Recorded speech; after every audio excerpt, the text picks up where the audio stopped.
Welcome back to another Star Mini Gaming Paintisode with the one, the only Paul Conti.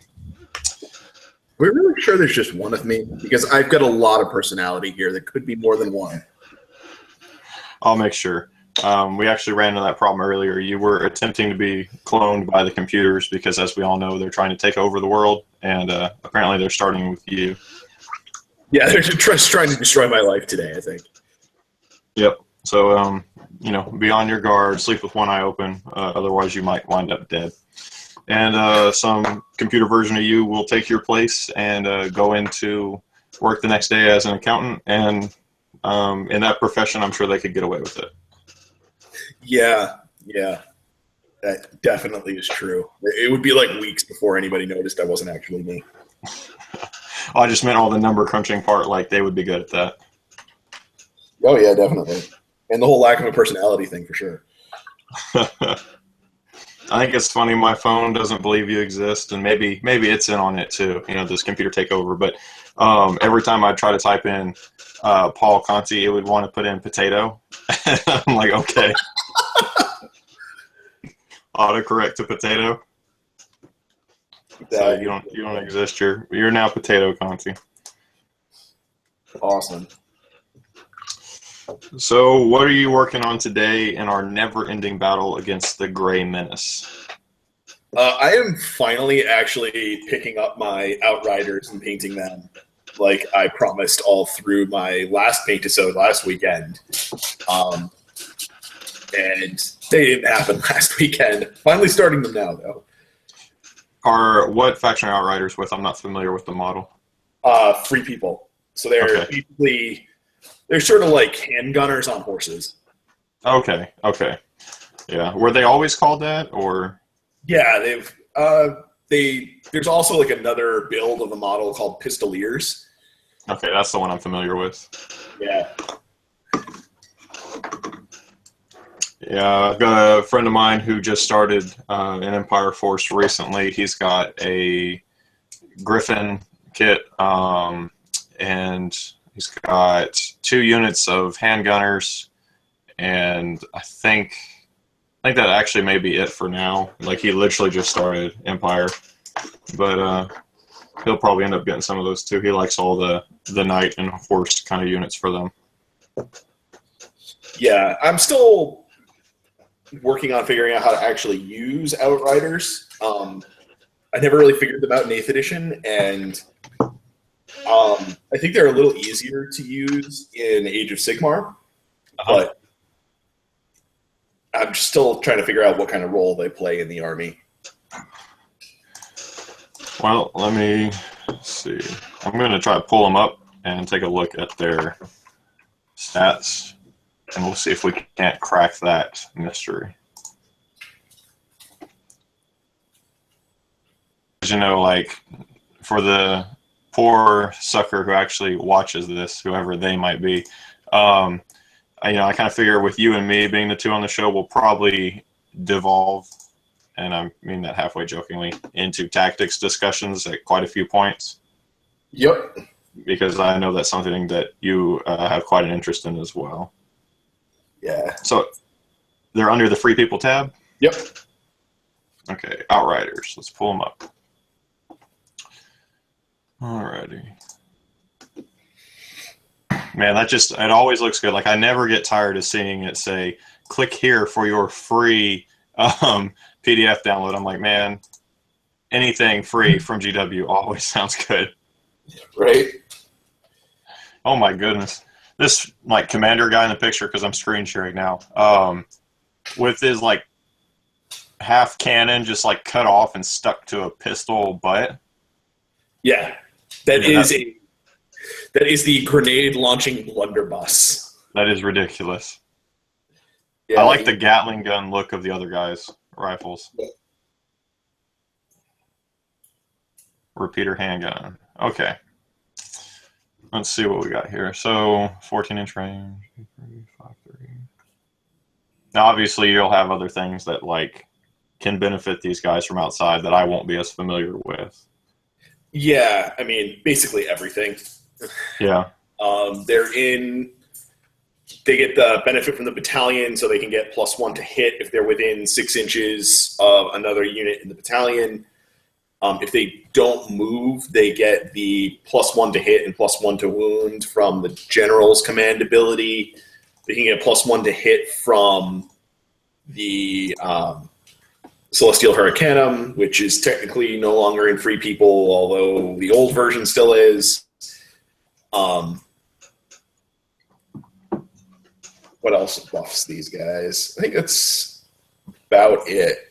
But you get +1 to hit if you didn't move. Yep. So yeah, but with like all the buffs, these guys go up to like 2 up, 2 up. Mm-hmm. With D3 attacks and rend, but it's only like a 14-inch shot. That's true, and I mean, like, to gain everything, 14 inches is not a massive area of the field to cover whenever you have to opt to not move to gain all of the benefits. But is the only one that requires you don't move the one that's on their war scroll? Is the rest of it just automatic if they're within range? The general's command ability makes them not able to move. Okay. So when they do move, the best they can get to is like 3 up, 3 up. That's still pretty good. Yeah. It is definitely pretty solid, and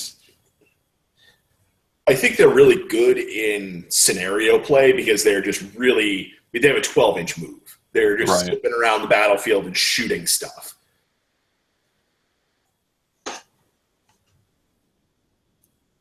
Honestly, don't know what I think their best role would be. Only because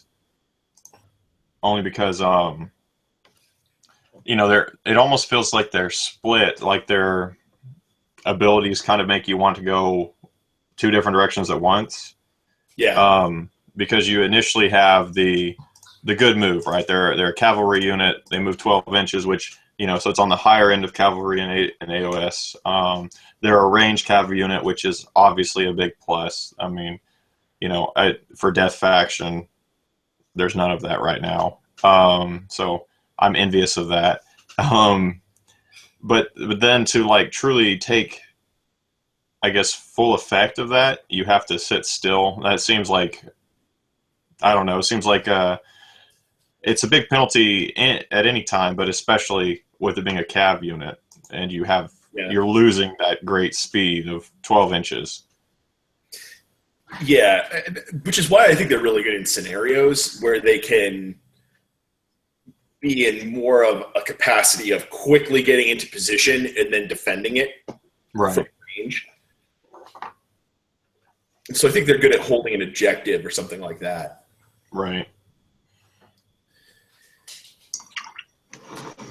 That makes sense. I mean, I can see that definitely.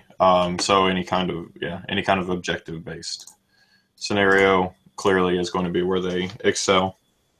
Yeah. Or if you have something with like a ton of terrain and you can just like zip them up to the top of a cliff where they can't be charged by anything, they can just ring fire down on things. Like you're never cannon into that position, but you can get outriders there pretty easily. Yeah. So it almost makes it seem like, that they, in essence, if you were to try to put a narrative to how the model is playing, it almost sounds like they ride up, dismount their horses, get in position, shoot you, and then whenever they move again, they're basically packing up and moving out. They're almost like entrenching off of their horses is why they're getting all these buffs. Yeah. Yep. Yeah. What's interesting, too, is their fluff is that they're basically, like, patrolling the outskirts of the Azerheim territory. Is that in the Free People's book? Yeah. Yeah. That's in the Free People's book. That's kind of like the role of the Outriders and the Pistoliers is to be like these fast-moving scouts on the edge of the territory. Right. That's pretty cool. Leading into that for scenario play is like definitely cool. You can have them set up as, or have like a scenario set up where like they're basically your only troops, and they encounter the enemy and they have a skirmish and then try and escape to get word back to the rest of the body of the military. Right. Yeah, I feel like that's how they almost have to play is in gameplay. They almost have to play as in the scenario you just described. Right. Yeah. That's kind of a shame. I mean, it's good for me because I'm fighting them, and clearly I don't want them. I don't want them to be any good because they're not my faction. But at the same time, it's something that I guess I would bemoan a little bit because have you ever played any of the Total War games? I have not, but I've played a lot of games like them. Okay. I haven't played the newest Warhammer one. I'd like to. I've seen several people play it. I'd like to give it a shot, but I'm hesitant to throw $60 at what may, in essence, be the exact same thing that I already have. Right. Yeah. But I can't remember. I believe it's Medieval 2 Total War. I've played, I think 3 different ones of them. My favorite unit in that game is the horseback crossbowmen that I believe the Spaniards have. Multiple factions have access to them, but I believe it's the Spaniards that are particularly powerful. And in that game, their role is that they are cav that they do need a moment to reload, but they can reload on the run, and they're that kind of unit that you can run in really, really close because they're more effective the closer range they are because, greater accuracy, greater number of hits, greater damage dealt. But then before they even get hit by an enemy close combat unit, they can retreat again. They can kind of, hit and fade. And so I guess you could kind of do that with these units. They would just be at a significant penalty comparatively whenever they're running away to reposition themselves. Right, which is definitely a big disadvantage. But I don't know. I think they're very situational, and I think basically everything is going to be changing when the General's Handbook comes out. Right. So, I mean, these could end up being awesome because their points cost is relatively cheap. Right. I think it would be really tough even at a great point cost, though. I think they will struggle to be amazing. And this is just, purely speculation. This is just looking at something on paper because their range is 14 inches. That is such a close range that if you camp them there, even the slowest units in the game, like skeletons, I can move up my 4 and then still have a not very difficult 7-inch charge to get within reach of you. Yep. That is true. They seem almost like Suicide Squad kind of guys. Yeah. They just run up and just want to get charged. Yep. You run up, you get one shot off, and it's like that better decimate the enemy or else you're not coming back. Yeah, but they are pretty accurate, and they're getting D3 shots each. Yeah. Plus just watch that. Go ahead. The champion. Yeah. I was going to say, just watch that one turn where you roll nothing but one shot each. And then it's you had to move up there, to try to shoot something off of a key objective or whatever. And so you're looking at and you had to move out of reach of all your other buffs. So you're looking at a 5-up on the move, single shot. You better hope that you hit it and kill it. Yeah. Yep. Nightmare situation. I've been there. That is not fun. Yeah. I feel sorry for you mere mortals. Yeah. You actually have to care about your casualties. Right? Yeah. And that was in 8th edition, that was one of those things that the Empire was really good at dying in 8th edition. You would take a block of 50 halberdiers and throw them at your opponent, and you'd have your BSB rerolls and your the hold the line, which was basically now instead of rolling 1d6 for battle shock, you would roll 2d6 and take the lowest. Right. That was had a sort of equivalent sort of ability in 8th edition to that. So, like, you would just have these big blocks of infantry, and they would just go nowhere because they were good at dying, and then you wouldn't break. Yeah. I think that's been the most freeing thing for me with the Death faction is, like, I always understand, in any kind of strategy game, there's a level of acceptable losses, and you have to approach it, like, tactically from that perspective, because if you're going to kill an opponent's unit, you have to put your unit within a position where they could themselves die. But obviously, you're trying to give yourself the best odds for that. But now, playing the Death faction in Age of Sigmar, I'm just like, this is not even a problem. This is not even a question. Like, if my unit dies, they come right back onto the table the next turn. What do I care? Or I'm like, I don't know. I love it. It's like wargaming paradise for me, Paul. Yeah. Nothing dies. Death doesn't matter. Yep. Everything's got, like, banners or icons or something that will bring D6 back at the end of my turn. Oh, look, you decimated my unit of zombies to where they're not very effective. Well, guess what? I'll just summon some more next turn and merge them into the same unit, and suddenly the 20 zombies that you whittled down to 5 is now 40 zombies coming right back at you. Yeah. Yeah. And, oh, look, I decimated your squad with my zombies. Look, I've converted 1/6 of them into zombies for my own squad. Yeah. It's a lot of fun, and I can understand how, for the opponent, it can be very demoralizing. I was playing a game a couple months ago against a Stormcast player, and let me ask you a question on this then. Have you played against the Dracoth from the starter set? Yes. You know how it has that spit lightning ability? Yeah.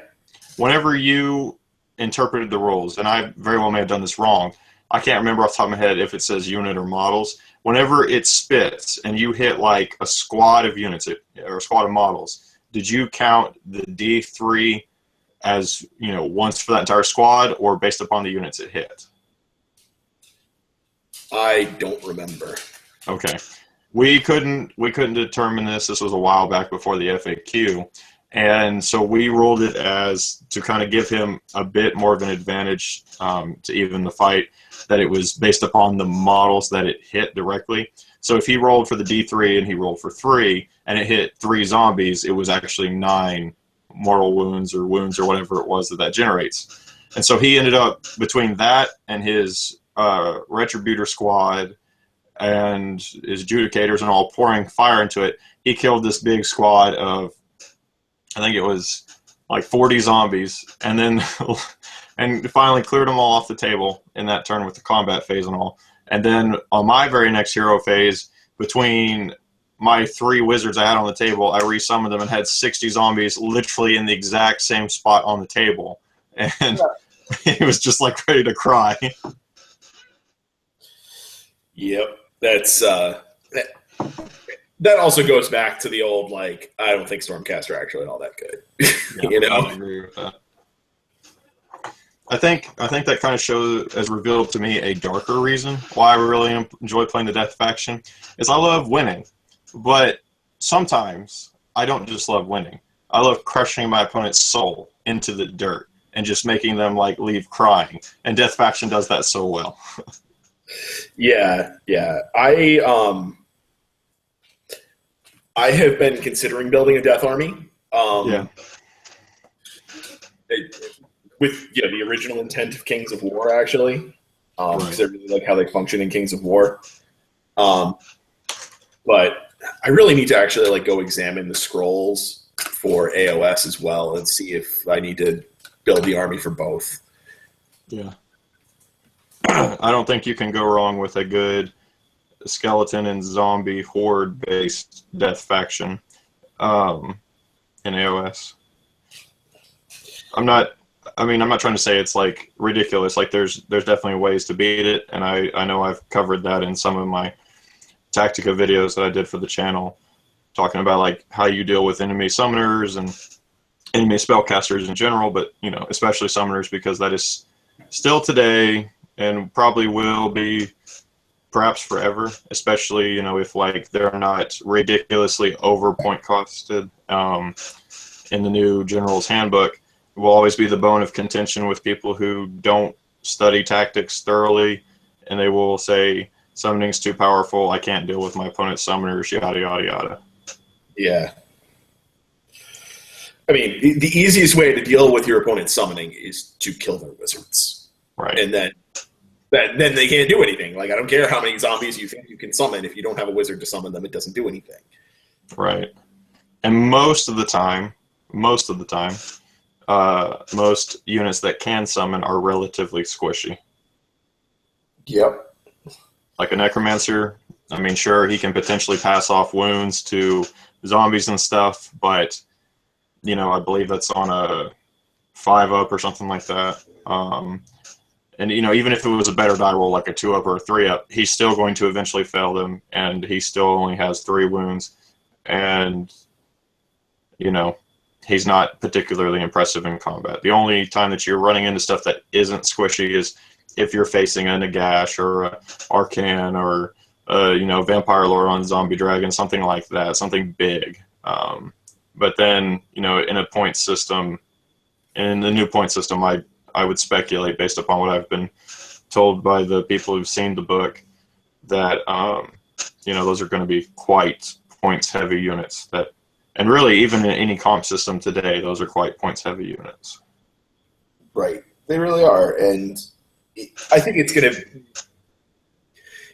to mitigate some of that. And also, I don't know if you saw that they...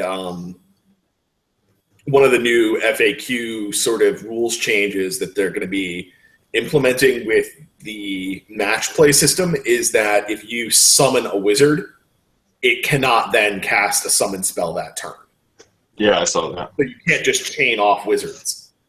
Which I believe Chaos was the only one that could do that anyways. Yeah, just make Infinite Demon Princess. Yeah. That's good. I mean, at least it gives you as the opponent an opportunity to react. I understand it's a small window, you know, and if your opponent is particularly smart, then they'll try to wait for those moments until like they went second, and then you're about to roll for priority, so they have a chance of getting 2 turns in a row to deny you, you know, that window.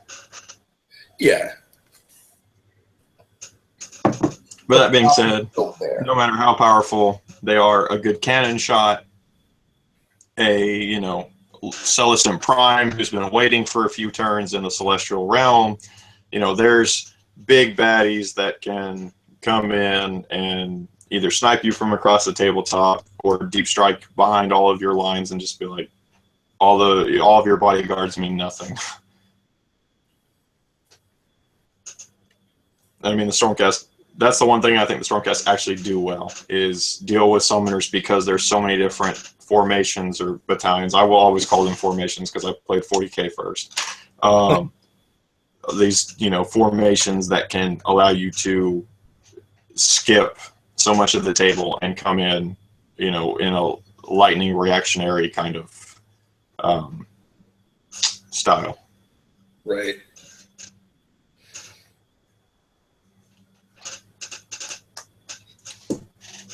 What are you actually working on over there? I am painting up a Reaper's model.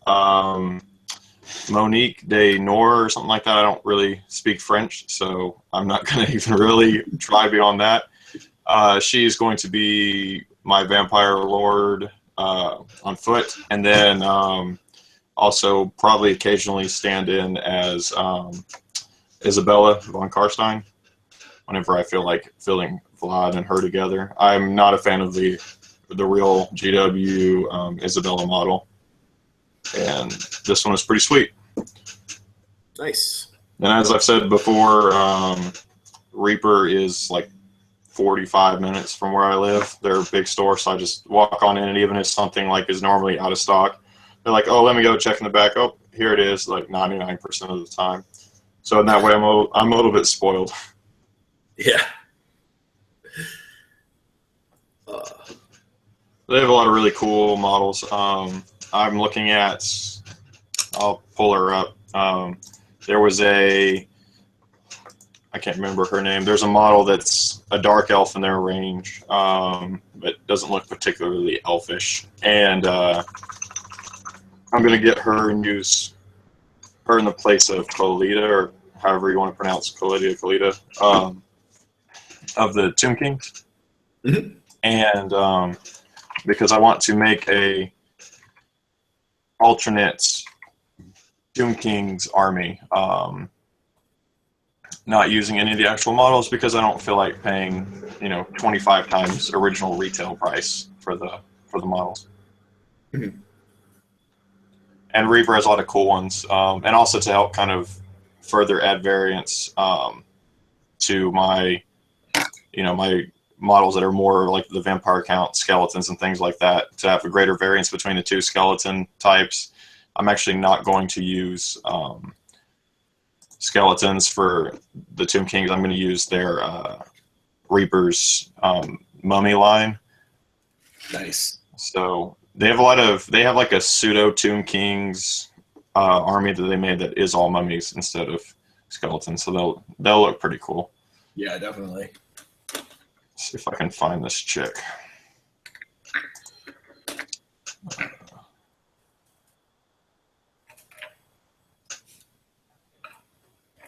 There we go. I'll screen share her.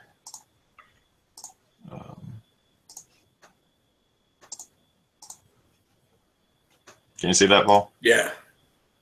All right. That's very cool.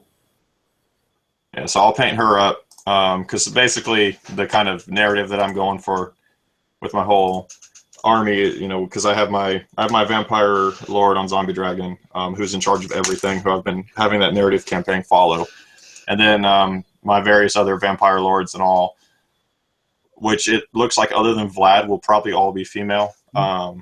Didn't really come into it with that plan, but it looks like I'm kind of following in Vince's footsteps with that because he has his all female Khorne army. Yeah. So all the people on top of my army, I guess, are going to be female. But instead, she's going to kind of fill in that place of Calidia and lead the kind of the Tomb King equivalent faction. But she'll basically just be a necromancer. Is going to be the background for her. Nice. Yeah. Eventually, she'll probably end up in that narrative campaign, assuming that it continues for that long. There's only so many times that I feel like I can kind of keep the narrative going if it remains so one-sided. Yeah. I mean, because Sinessa, the vampire lordess who's leading my army, has literally not taken a wound yet in the narrative campaign.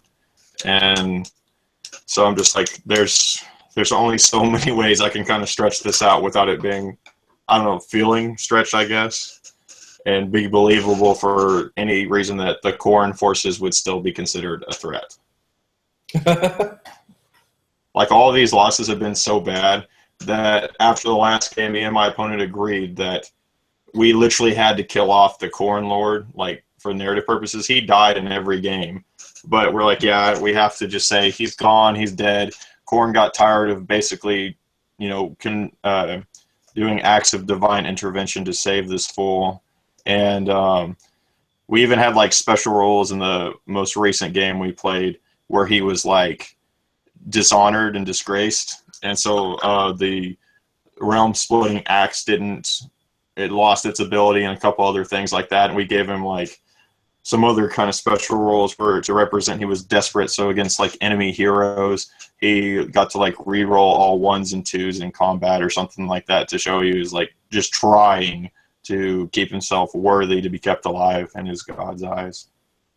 But he failed and was destroyed by Vlad in a single round of combat. He didn't even get to attack. And we're like, this fool has got to go. So we got to create somebody new to take over his reins.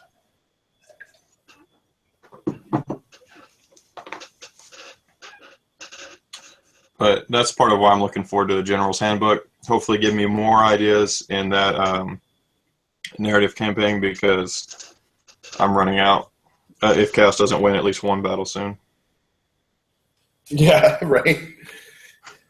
everyone's going to start watching my channel and start screaming that the Death Faction is wildly OP and all this other stuff.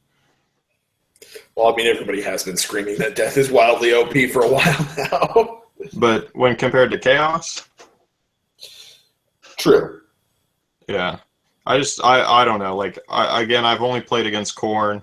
I've played against a couple different people who play Khorne. I've never struggled against them. I know they don't have like the summoning in the same ways that the rest of Chaos does. I've looked on paper at the other Chaos stuff. I'm like, sure, it's scary or whatever. Like, honestly, I think Nurgle would probably be the most challenging because of how many of their units can, kind of like heal themselves each turn, like the Greater Unclean One and all. But I don't know. I'm just, even if something is ridiculously overpowered and it's obvious to everybody, like you can just look at this and be like, this guy cost 100 points, but he should cost 10,000. Like I'm never scared of it. I'm like, okay, like whatever. We'll figure this challenge out when we come to it. I don't know. So I don't really look at anything and scream, oh, massively overpowered, like ever. Yeah, I've never really seen anything in Warhammer as being all that badly out of balance. Yeah. That is more so coming from experience of playing games that really had major balance problems, or at least at some point have had major balance problems. Right. So I look at it and I'm like, every army kind of has their thing, and if you are a good player, you can make your army work. And sometimes, like, if the metagame just has shifted in a certain way, you can play a quote-unquote bad army and do really well because whatever that army specializes in is the meta. Nobody has anything prepared for it. Right. Yeah, I mean, again, I played 40K before I played AOS and Fantasy, and like right now it's the Necrons and the Eldar and the Tau that are like, the big bads in those, and everyone's always like whining and complaining about. And with the Eldar, it was like, I heard it's like all these new D weapons. It's their Wraith Knights, which are, they're big giant robots. It's their, what are they called? Wraith Guard, and they've got like these D-strength flamers and all this stuff. And so, I went into a game, right before I played AOS, because honestly, I haven't played 40K since I started AOS, against an Eldar player who brought everything like that.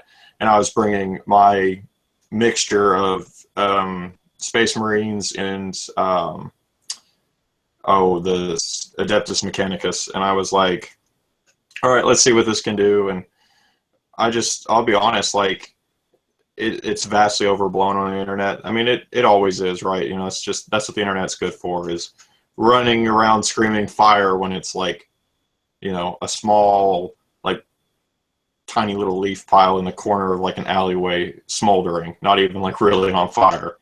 And, the few D-strength shots or whatever, sure, they killed something each turn, but it was like they'd kill like 1 or 2 Space Marines a turn, or, like do a couple wounds onto like a vehicle here or there or whatever. But it was like, it wasn't enough volume of fire in an army that had at least a decent amount of units on the table to completely devastate me in any one turn. And within 2 to 3 turns, I had killed everything that was that super massive strength of firepower.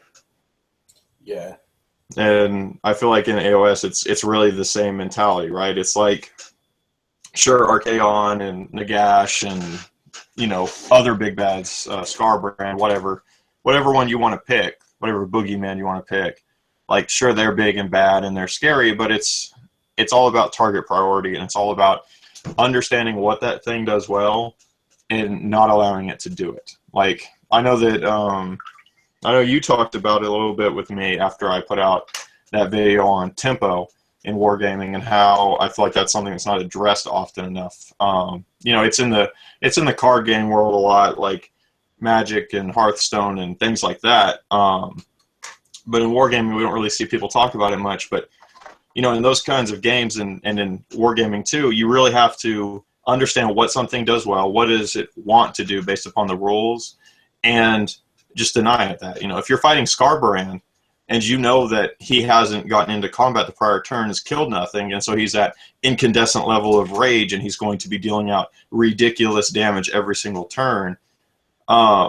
Then, every turn that he is in combat, or this upcoming turn, then just feed him something little. If you're playing a Death Faction army, summon a unit of 10 skeletons and just throw them at him, and then the next turn, charge in with something else that can actually hurt him, because he's going to be significantly weaker. Or just shoot him from range, if you can, and use little units of things like skeletons, again, if you're playing Death Faction, to keep him pinned down to where he can't get to you. I mean, there's never a boogeyman that I've come across in any game that you can't beat by understanding what it does well, what it doesn't do well, and understanding how to counter that. Yeah, and really, for there to be a situation where you just can't counter something, that's the only time a game is really balanced and broken. And that doesn't happen much. I've seen that happen in, occasionally in Magic the Gathering, and then they just step in and ban cards. Right. And say, we screwed up. Sorry. We're just going to ban. I think the only time I've ever played a game where I basically could do nothing against an opponent was, again, in 40K. I had a friend who really faked me out really well. He bluffed me. And this is why list building is so important in games. He played orcs, and he normally played what was called the green tide, which is basically you just bring a massive horde of different kinds of orcs that do different things well, but they're all a bunch of troops. And he just has a massive number of bodies on the table. So I brought an Imperial Guard and AdMech mix, and I was prepared to fight a massive horde of bodies with a few heavy support things like tanks, and he shows up with a fully mechanized list of nothing but these big armored robotic walkers, and 99% of my force couldn't do any damage to him. And I was like, as soon as I saw him put his list on the table, I'm like, you literally brought a hard counter to my list. Congrats, this game's over. Yeah. Yeah, and so, of course, he just targeted a few things that I had that could do any damage, whittled them down slowly over a few turns, and at that point it was I think it was turn 3 or 4, and I was just like, yeah, I have, I still have 85% of my army on the table, but I'm just going to concede because I literally can't do anything. I can't even hurt your guys. So, but that's not so much of a boogeyman kind of unit. That was just, he list built well because he predicted what I would do, because he and I had played so many times before of me fighting his orcs, and I knew what he normally brought to the table. Yep. Which, props to him. I think that's my only loss in any tabletop game in quite a while, but I think that's my only loss in 40K since I got back into it. But I'll be fair, I haven't played a ton of different people in it. I've played probably about 5 or 6 guys that I've known for a while. And I don't know. I guess just I'm well familiar with their playing style and what they're likely to do and likely to bring. So I do have that, that foreknowledge going into the game, and I can prepare pretty well for that. But man, he faked me out good. Yeah. It seems like there's not as much discussion in Age of Sigmar about actual tactics and strategy and gameplay. Right. That seems to be something that's just kind of, it's kind of brought up a little bit, but it's not, people aren't picking this stuff apart that much. It's very new still. I think that part of that is because the game has been labeled, and I would say unfairly, as a Timmy game. And I agree, it appeals to Timmy, it caters to Timmy. It's got the big, giant monsters. We've got the zombie dragons, we've got carnosaurs, we've got Archaon, for crying out loud. We have giant, massive beat sticks that you can throw down on the table, and without a point set, you are completely unrestricted in bringing them. But I think that that's an unfair and short-sighted view of the game.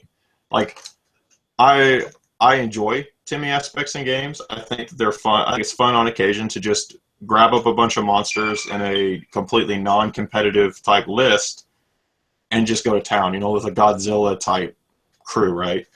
And just see what havoc you can wreak. But I would definitely classify myself as more of a Johnny. I enjoy the, you know, creative problem solving to win kind of thing, and I feel like the game is very good at that. I haven't put it out yet. I've honestly struggled with how I'm going to explain it and demonstrate it in a video, but I talked about this when I used to be part of a very large Lord of the Rings SPG community, how important it is to, especially in skirmish games, because in games like Warhammer, you get penalized more obviously for you know, not having unit discipline in how you like advance across the table and how you conduct your battle with rank and flank type games. But in, you know, in skirmish level games, I feel like it's more of a subtle penalty that you suffer. And so a lot of times when I watch people play Lord of the Rings SPG, it's, you know, model by model, there's no squads or anything in it. If they and in combat, whenever you fight, you know, you get in base contact, and then whoever loses is forced to back away an inch. And now if they can't for whatever reason, like they're trapped between scenery or something, then they take double strikes against them in the attempt to wound. But so normally there's that gap, and most players, you know, even if they had a beautiful shield wall that like the enemy couldn't break and couldn't do anything really against it at that time, if they basically won the round of combat in certain spots and, you know, lost it in others or whatever, their units that won it would surge forward the next turn and thereby, you know, kind of break that great defensive front of all these guys that are nearly uncrackable. And then all of a sudden your entire formation's broken, and it would very much devolve into this melee. And a lot of guys would lose games, and they would be like, well, you know, these units aren't that good or whatever. I'm like, no. I'm like, the mistake was charging forward. On your next turn, you should have reformed your shield wall and been like, you come to me. Like, I'm not going to break formation and engage into these little skirmishes that suddenly give you an advantage and take away my greatest strength. And I feel like that's something that I've seen in Age of Sigmar as well, is that people don't understand, because it's not as directly written into the rules, that you need to maintain that kind of unit discipline to maximize the effectiveness in AOS. I mean, the number of times I've seen Mitch or someone kind of complain about like how in AOS, you know, if you play more of like just a pitched battle, you end up with like this scrum in the middle. And I'm like, well, that's true if you just throw your guys forward in an undisciplined fashion. That's true of almost any game. If you're just like, just run, just go, just fight. And but you know, if you're approaching it like, okay, these are my fast cavalry type units, my opponent, you know, is basically, they'll be hurt the most if I'm running and hitting them from the flank while moving forward with my skeletons or my massive unit of, you know, Empire Greatswords or whatever it might be. You know, it's like, if you're applying more of that type of mindset to the game, I've never played a pitch battle that became just a scrum in the middle. Yeah, I don't think I have had that happen before either. And I think to a certain extent it comes from playing a lot of other types of games where there just aren't formations. Yeah. And you have to manage the way your units are moving around. I played a lot of real-time strategy for a long time. There's no unit formations. You have to sometimes, to have an effective force, you need to pull back, regroup, and then go back in. Yep. And or at least that used to be the case. Nowadays, a lot of times games are more at the squad level, like what is it called? Like the Total War series, you know. But yeah, like, are you talking like classic Age of Empires and stuff? Oh, I'm talking like Command and Conquer. Okay, yeah. That was my jam for a long time. Yeah, I loved that one. For me, I loved Command and Conquer. Like, I used to play it all the time on the old N64 version. And I used to play Age of Mythology all the time. I loved both of those. But yeah, those individual unit type games, and that's where I think that it's been advantageous for me to come from SBG to Age of Sigmar, was I had to go from managing model by model to you know, these squads. And I'm like, I'm already used to this concept of having to create a shield wall, creating different formations. It's like, you know, is a wedge formation appropriate here? You know, how do I need to put my models physically on the table? to maximize what they can do, because it's not necessarily a bonus written into the rule set. It's something that's a little bit more subtle that comes from understanding the game from experience. Yeah. And a lot of this, I think, is coming from people not kind of thinking ahead in their strategy and aren't building maybe that balanced of a list when they're bringing it to the table. They're just kind of bringing something fluffy or whatever. And, you know, that scrum in the middle stops real fast if you have some shooting units and you hang back, you know? Yeah. Like, okay, come to me, buddy. Like, you Yeah. want to just hang out in the middle and fight. I have some answers for that. Or one thing that I think AOS does really well, because of things like Rend, is that, you know, I know that you're familiar with it because you messaged me the other day that you were considering watching them again. I think AOS is one of the best games I've seen in terms of you can pull off a charge of the Rohirrim, like they do at Pelennor Fields, you know, just cutting right through the lines of the orcs and just going. Like, if you have a nice, strong, heavy cav unit and you target the right enemies, you know, you just run right through their entire army, and then you're out the other side before you even knew it. Yeah. Yep, absolutely. And sometimes people just don't see that coming, you know? Yeah. There was a game not that long ago that I played. I was playing against a Chaos player who was playing Khorne. And, you know, usually you would expect the Khorne player to be on the offense. Yeah. And I just dropped a whole bunch of cavalry on the table. And I said, I'm going to decide where and when these fights happen, and I'm going to come to you. Yep. Because you're just going to crawl across this battlefield, and my Pegasus Knights are going to get up in your face turn one. Yeah. Yeah, my local Khorne Bloodbound player, has definitely become a more defensive player, which is a shame because, you know, I don't really feel like their models contribute to being offensive, because they are so slow, especially their heroes. Their heroes struggle to keep pace with their regular troops. Yeah, they do. Their blood warriors and their blood reavers are so fast, and then like their mighty lord of Khorne is sitting here like huffing and puffing behind with that big dog or something. I'm like, what are you doing, dragging him by the leash with your slow movement? They really are not an offensive force, and so he's always having to sit back and just every turn have to like reconsolidate his forces while, you know, quick units like Hex Wraiths or whatever are able to just move around the battlefield and hit him whenever I want. It's really a shame. Yeah, I've been a little disappointed in Khorne as well. I think the big advantage of it, I think, is that they have some really good fast units. And that can give you that time, you know, you can charge forward with some chariots and chaos knights and go to your opponent first, get them mired in some combat, and then get your infantry back up afterward. So they're just going to have like wave after wave of stuff hitting them. Yeah. My friend's gonna have to then branch out because right now he only has like the pure bloodbound, like doesn't even have skull crushers. Oh yeah, he's got Valkia the Bloody and most of the other units from the bloodbound section of like the app, but doesn't have any of their cav yet. Yeah, that's key. Definitely go add like Slaves to Darkness and the Khorne Demons. Just anything that can take the Khorne keyword, everything gets the same buffs because everything is just in Khorne, not like Bloodbound or something like that.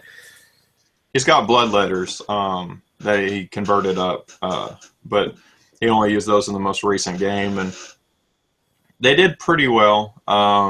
They weren't playing against my death faction. They were fighting Seraphon, and I was playing Stormcast. This was before I wrote my review on why Stormcast are terrible to play and make the worst starter army in the history of Games Workshop game ideas.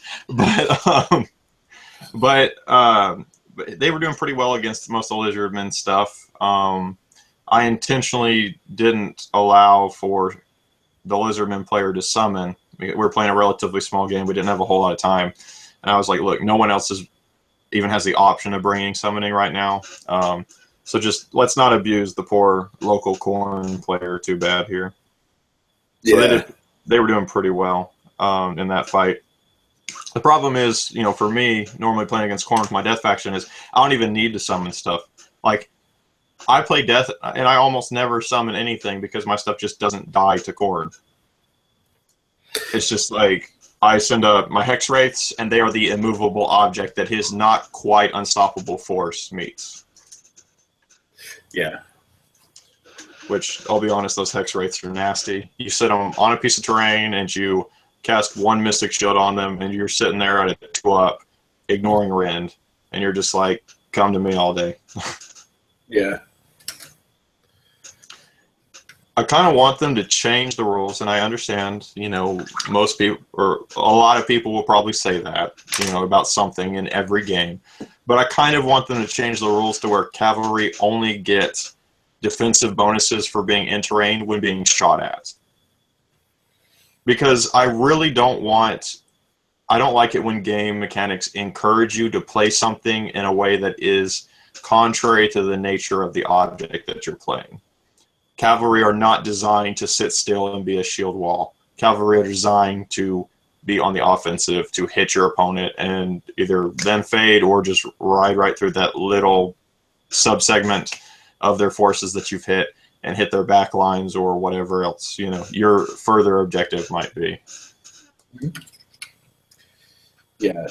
And what's definitely nice in AOS is that cavalry works really well on the flanks, which is kind of what it's supposed to do. Yeah. Again, I said it, I don't know if you've seen or if you're even going to waste your time, and I mean that half jokingly, watching my most recent Topic of the Week response, where I talked about, because Vince asked the question about, like, he said that he believes we're in the golden age of wargaming, and kind of talking about our thoughts on that. And so I kind of broke down, I went into 4 different games, the Star Wars miniatures game, the old one by Wizards, the Lord of the Rings SPG, the MechWarrior Dark Age game that used to exist, and Classic Warhammer, and kind of talked about how I believe that those 4 games, not that they're the only ones, but that they helped contribute to where we are today in the wide range of games that we have. And I talked about each one and some of the rules, similarities that you saw in games that are very popular now, because those 4 systems all used to be quite popular in their own time. But again, this coming from a player who's had 15 years in SBG, cavalry only really worked on the flanks in that game. And so I'm blessed, I guess, from like a past tactical standpoint of, like, I come into AOS and I'm like, man, this feels like playing SBG version 2.0. Like, things behave in a very similar fashion. Cavalry in that game, if you put cavalry in the middle and you went and you smashed into the middle of their formation, your cavalry dead. It's like, sure, you inflicted some damage at that first turn of impact, but your cavalry are swarmed. They're basically ripped from their horses and slashed into tiny little pieces by whoever you're fighting, because they're like, oh, that's a neat trick, but, it's my turn to get my licks in. And in AOS, apart from, the occasional exception to the rule, like the Hex Wraiths or whatever, most cav that I've seen behave in a similar fashion, that if you try to charge them down the middle unsupported, running off, Wild Western style movie, they're going to die pretty quick. Yep. That is very true. Although you can go with like an all-cav sort of force too if you're playing the right army, and that's really powerful. Right. That was a little bit harder to do in SBG. Cav had bonuses in that game that were nice, like on the charge. It's why it was so important for Cav in that game, especially to get the charge. They got +1 attack and knocked to the ground, and if an opponent was knocked to the ground, they automatically counted as being trapped, which, as I mentioned earlier, meant that you got double strikes against them when you're trying to kill them, when you're rolling on the to wound roll. And so, you know, a regular cav unit would have like 1 attack base, maybe 2. So then charging in, so on the, you know, on the roll to see who won the fight, because you'd roll simultaneously and compare scores. You know, they had that additional +1 attack, so they had a better chance if they're charging in as opposed to being stationary. And then once you knock them down, you had a really good chance of killing them. But even in all cav lists, the danger always was, well, if you don't get, you know, if you're not the very next player with priority again, then your poor horses are going to not charge but be charged, and you're going to lose every benefit that, you know, that you had as a cav unit. And I don't think AOS replicates that entirely, but I do like the fact that to keep it similar to that aspect, because I do like cav behaving like cav should within the rule set, that enough of them have bonuses that say, if you charged, you get this. Yeah. So it stays important to you. Yeah. Bretonia plays completely differently when they're getting charged. They are garbage when they are not on the charge. Can you give a few examples? Because I haven't played them, and I honestly haven't spent. I've glanced through them just to have a, you know, a very cursory knowledge, but I don't know nearly as much about them as you do. Yeah, I mean, their armor goes from 4 up to 3 up on the charge, and they get +1 to wound and +1 damage on the charge with their lances. So, like, they go from being, like, I don't know, very mediocre. Like, even Grail Knights they're like 3 up, 4 up, 1 damage normally, but then they go to, like, 3 up, 3 up, 2 damage, and a 3 up save. Like, they're really hard to kill. And they do tons of damage. But after they charge, if they're still in combat, they could be in trouble. They really have to blow stuff off the table in one turn. Yeah. I like that. That's, you know, like I was saying, that's what I prefer in games. Stuff act like stuff should. Yeah. Give me 1 second. I just got a request to join. Ah. So if you'll fill the air. It's our favorite Canadian. Which one of our favorite Canadians? It's your favorite Canadian. What? It's your favorite Canadian because he was kind enough to come on your show before. Oh, Maroc? Yep. Oh, I thought he was working today. He may have been. He just messaged me asking for an invite. Oh. Either that or he just doesn't like you, and he was like, I don't want to be on with Paul again.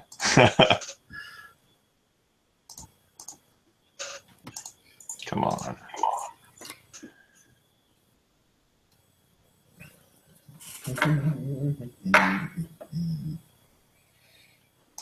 All right, Mr. Wolves.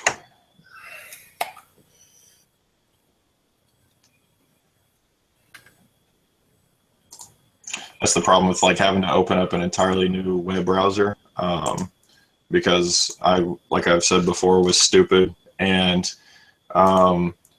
made my YouTube account separate than my regular just me on Google Plus. Yeah, I did the same thing.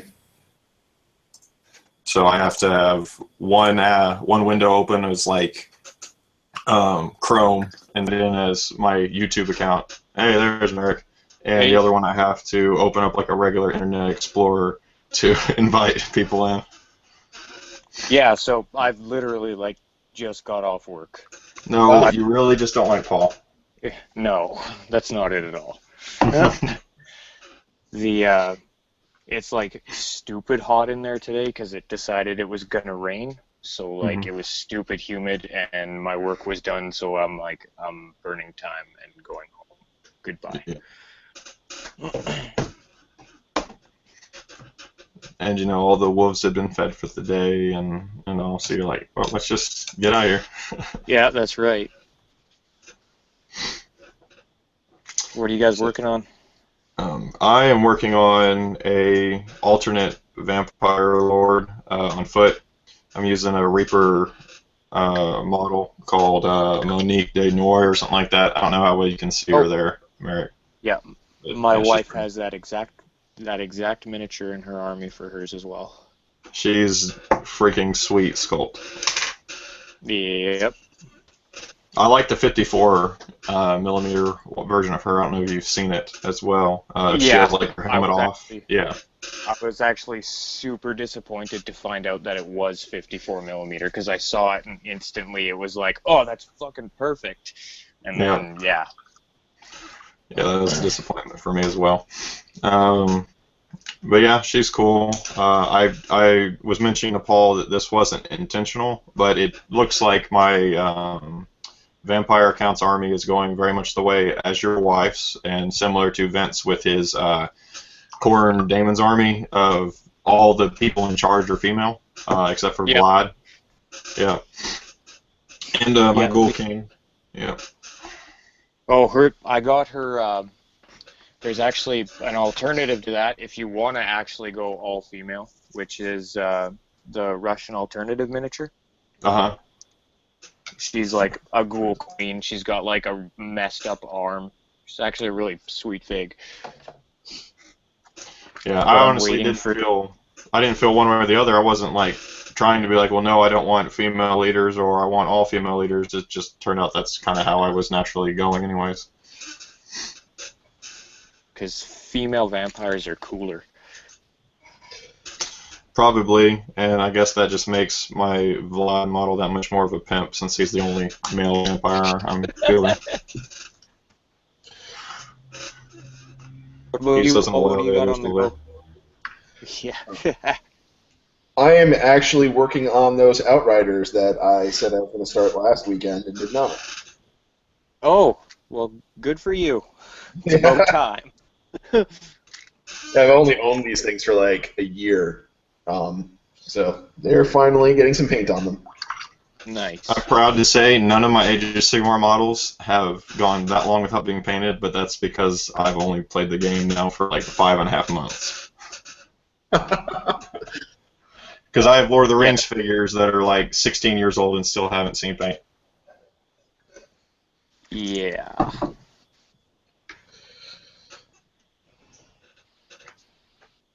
What are you working on, Merrick? I'm sure that, you started with like a twig or something and turned it into this masterpiece.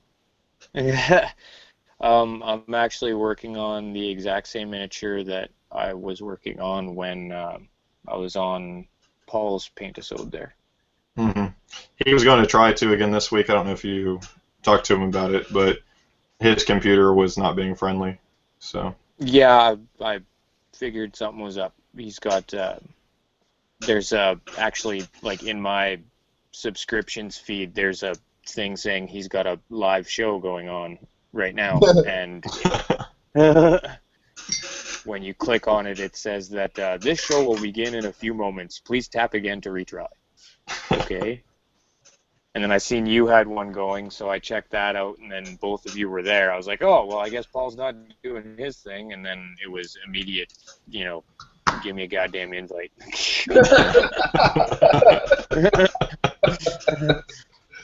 Wouldn't have it any other way. I seen you had one. Good times.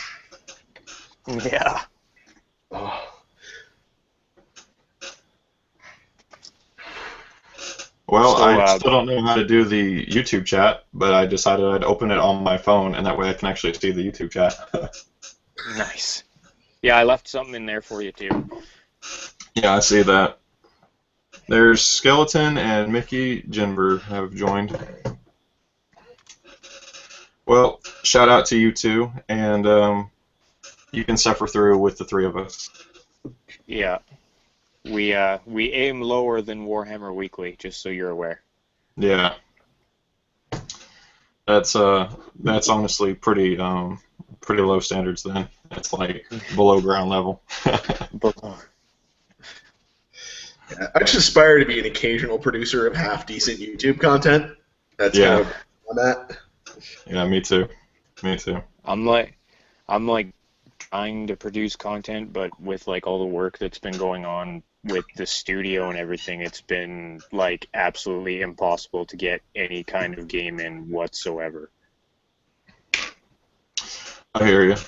I'm trying to continue that narrative campaign that I've got started, and between the new baby about to be born, we've got like 9 days until the official due date. And man. then, yeah, and getting everything ready for that, and changing changing jobs I had to because I got hurt at my prior job, and all. So I've been quite busy. And apparently, Rhino of Pleasure says that low standards are the best standards. So I guess we're all doing quite well. Awesome. Well, that's good to know that at least someone thinks so. Yeah. I was going to say, for Paul, actually, part of the reason that he aims so low is because he's in his basement. That is true. Yeah. He's inspired by his surroundings. What were you going to say, Merrick? I didn't mean to interrupt you. I was gonna ask if you guys had plans on any future projects, like if you're already looking at what you were gonna do after you guys were completed what you're working on. I've got my Vaulton queued up, ready to go after I'm done with these guys. No, I mean like the army. Oh, Army. I have so much left to do on this Army, I don't even know where to begin. I don't think that whenever you play Death Faction, I don't think that one completes the faction, right? Like, you can always use more zombies, you can always use more skeletons, you can always use more ghouls. So, it's like, I'll never stop. Yeah, I mean, I think I probably have like at least 150 unpainted infantry, like halberdiers, swordsmen, men-at-arms, archers. My crossbows are still half painted. I don't know. It's going to take a long time. Yeah, and I mean, to be fair, Merrick, I think you're kind of in the same boat because, like, for you, it's your Lizardman Seraphon, and then whenever you get tired of that, you're like, well, I will gene splice these with something else and create a new army. Well, I do have plans for what's coming after, but it's not going to be anything to do with Lizardmen. Oh, really? Yeah. The world's coming to an end, folks. You heard it here first. Merrick is actually going to do something other than Lizardmen. Yeah. It's still going to be like a Stormcast splice because I really enjoy painting Stormcast, but the story from the books where there was a Stormcast group that were like drinking the blood of animals and shit because they couldn't drink the water in the realm of Gur. Yep. I'm going to do an army around that. The Astral Templars, the group that's there? Not the Astral Templars. I'm just going to do, like, because I like the color scheme of them more, I'm going to do the Anvils of Heldenhammer, just because I really like the, like, black and gold. Uh-huh. But they are going to be Stormcast Beast guys that are going to be awesome. So if the plans I have work out, it'll basically be like an army of like werewolves that are in Stormcast armor. That's cool. That is. It'll work out. You'll pull it off. I'm convinced by now, seeing so much of your work, like that freaking bat lizard guy, that you can take like a couple of twigs from your backyard and somehow magically turn that into like an amazing looking 28mm scale model. Well, thank you. That means a lot to me. My skills aren't quite at that level, but I accept your compliment. Outside the world, that's what we see it. I love that like I posted on Tabletop Minions there, they've got like a miniature showcase page now. So I posted it up on there, and somebody from the PMP saw it and thought that it was somebody else, so they like messaged me in the comment section of the fucking. I thought that was amazing. I was like, man. Were they like accusing you of like stealing the idea? No, like they didn't post on the Tabletop Minions. They posted in the PMP there where I posted the picture of it. And they were like, Rock, somebody stole your miniature and are claiming that they painted it. That's awesome. Yeah, that's pretty fantastic. Did you like post it under a different name or something? What's that? Posted under a different name or something? Yeah, like my Facebook page is like me, right? And YouTube, I have this persona. Yeah. It's different. Wait, you mean you're going to tell me that much like Hooves of Doom, your name literally isn't your YouTube channel? I am telling you exactly that, yes. Well, dang it. Merrick, Mickey says that sounds like an awesome idea. And that she would recognize your work anywhere. Thank you.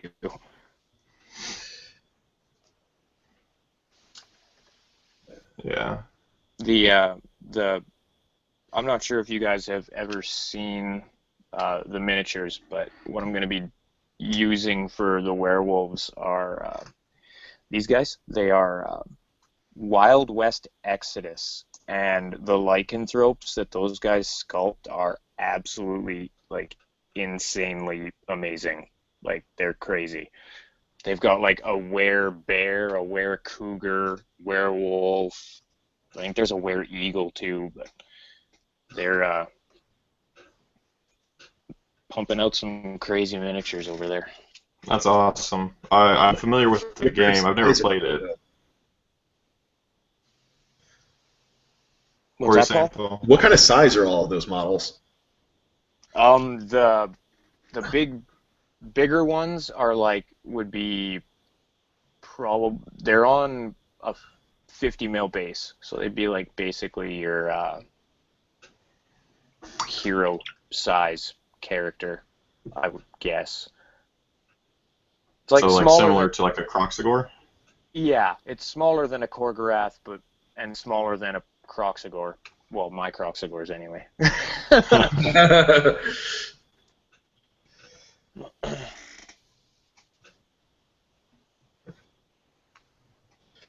Yeah, I'm just worried that I'm gonna like fuck it up and they're gonna end up looking like fantasy space wolves. Yeah. Which is why no one needs that. No, we really don't. Which is why like I'm thinking of going like if I'm gonna go down the Stormcast route, I'm gonna have to do some crazy things with like I really want to do like Celtic knots and shit, like on their armor and on their cloaks and stuff, and just sort of use that to sort of pull away from the sci-fi crappiness. So like instead of having, I'm not sure if you guys have seen any of Cybe's miniatures, but like her dwarves that she did are like super Celtic, like ridiculously Celtic, like even like their hammers basically look like Thor's hammer, and that's kind of what the direction I want to go in. Like instead of having the Sigmar hammers that are like super flat on one end and then pointed on another. Yeah. That'd be pretty cool. I'm not much of a fan of dwarves, but I think that would look a lot better. Okay. I'm not much of a fan of Warhammer dwarves. Let me clarify with that. Yeah. I play dwarves in Lord of the Rings SPG because I like their aesthetic better. They're proportionately closer to humans. Yeah, they're like midgets. Yeah. Like literally. I find that they're it's got a lot to do with their heads. Like the Warhammer dwarves have this issue where they have no neck. Like the way their beard flows down onto their chest, it creates this look that gives them no neck, whereas the Lord of the Rings ones, their beards are more tapered. Like, they're still long, but they're tapered at the chin, so it actually looks like they have a neck and they can turn their head and shit. I feel like part of it too is the hands. Like, I feel like Warhammer Dwarf hands, at least the older ones, were really close to the same size as their entire like torso, and I was like, oh my goodness, that's a little too big. That's because in the olden days, hands were really, really hard to sculpt. Now you can just, put it into a 3D printer and you're good to go. There's the render. Yeah. Yeah, it looks like this vampire is also going to end up being of African descent because I struggle to paint Caucasian skin tones. And if I need, I always cheat, and I'm like, if I need help with this, I just ask my wife to be my model. I'm like, okay, how does the light play off your skin? Okay, here's how we're gonna do this. Yeah. Like, I'm gonna cheat. You're gonna be my model. Yeah, you're gonna sit there and you're gonna like it. Yep. I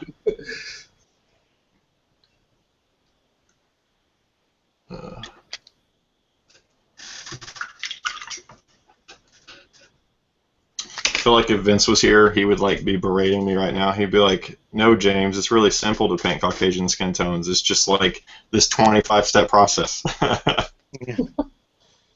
I think he'd extremely difficult. I don't think he would berate you on the Caucasian skin. I think he would hit you with the fact that non-Caucasian skin is a lot harder to paint than Caucasian skin. But see, I don't see how. Like, I can't. I struggle to. Go ahead. Because it's literally like 3 colors. What, Caucasian skin tones? Yeah. Yeah, but see, like I can't get it because, like, look at yourself in the camera, Merrick. Your skin is like has so many undertones that are so hard to capture with paint, and that's what I struggle with. I'm never happy with how it turns out. Then what you do is you practice without putting those undertones in first. Get the other stuff and then lay the undertones in after. Like if you're looking for like the rosy cheeks or like the whatever, like any area of it being rosy or having a bit of purple in there or whatever because they're super pale.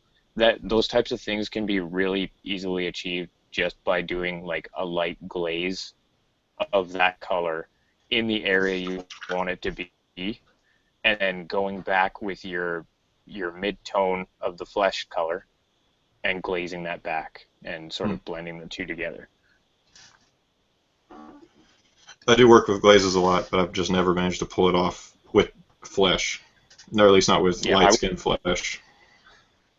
Yeah, like I would take like a miniature that is fairly like big, like say just for one that you've got laying around that has like, I don't know, like a big amount of space on it, like a cloak or a wing or whatever, and then just practice your flesh tone on that before you actually do your miniature. And then that way when you actually come to painting it, you'll have a good idea of how everything goes down and in what order. Mickey agrees with you that non-Caucasian is much harder, but Mickey, you're wrong as well. See,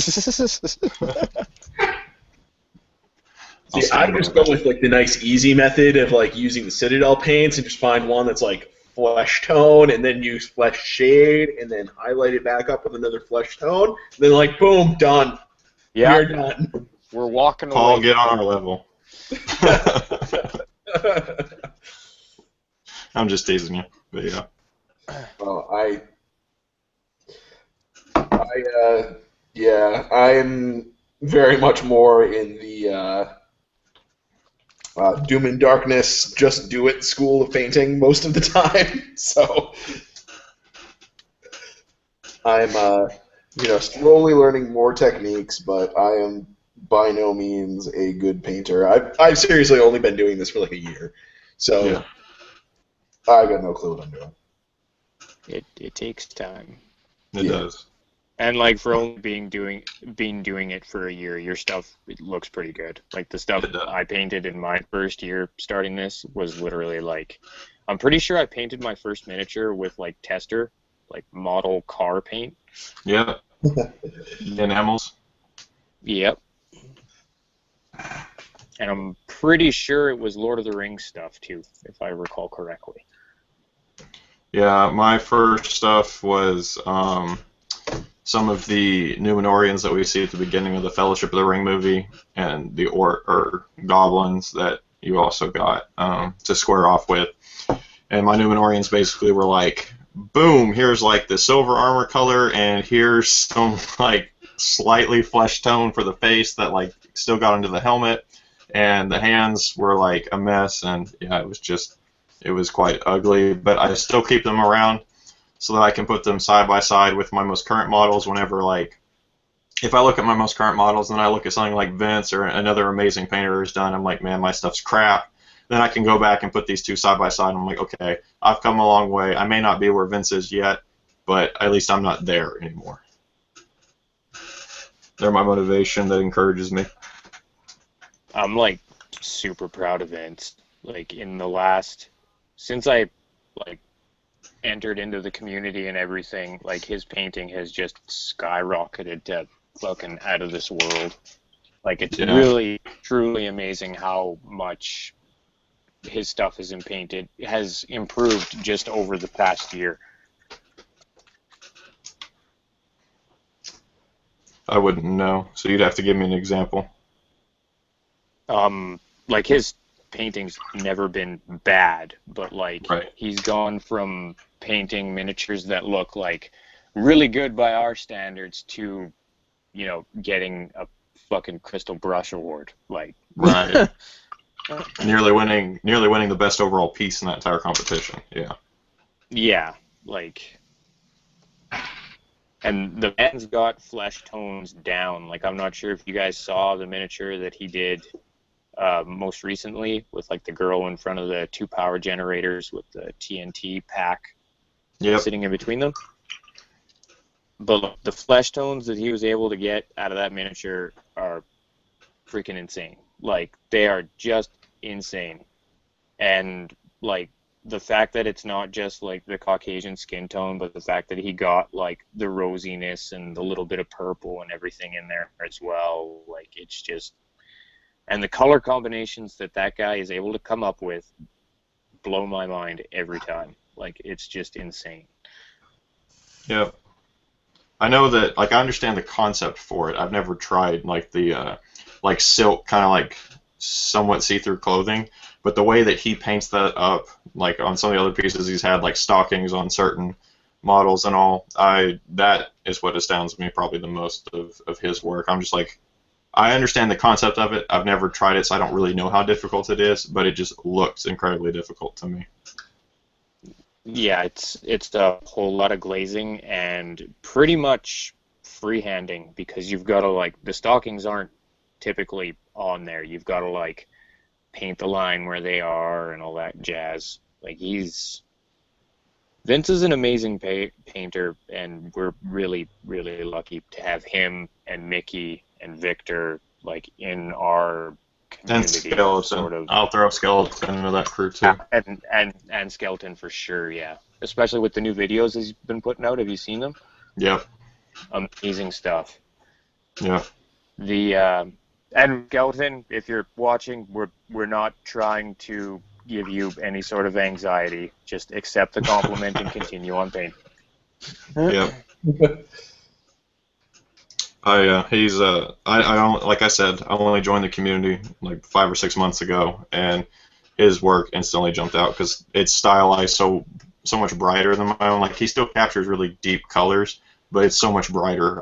Everything I paint is so much more of that kind of dirty, ultra realistic kind of color to it. I don't have as much brights to my stuff. Yeah, his like every highlight he does comes up to an almost white, and it's absolutely stunning to look at. It's his miniatures really, really pop.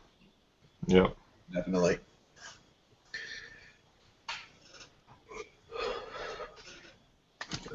Wonder if there's a way for me to see who's in the chat. Who is in the chat right now?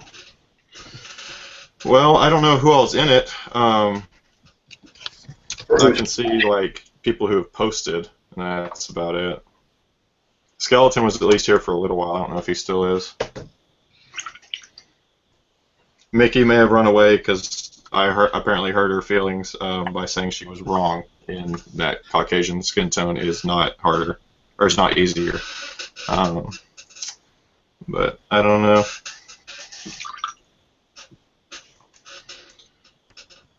I'm sure she's still kicking around painting that giant Glotkin model. Oh yeah. Man, I'm amazed by people who can paint Nurgle stuff, right? Like, who paint really well. Because, like, just looking at them, it grosses me out so much. I'm like, I don't think I could, keep working on this as it truly kind of comes to life like that. I don't want a big pile of pus and stuff on my desk, on my painting desk.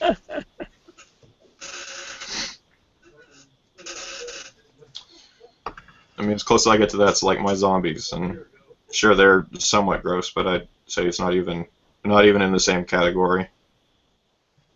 No, it's a little further down the line. Yeah.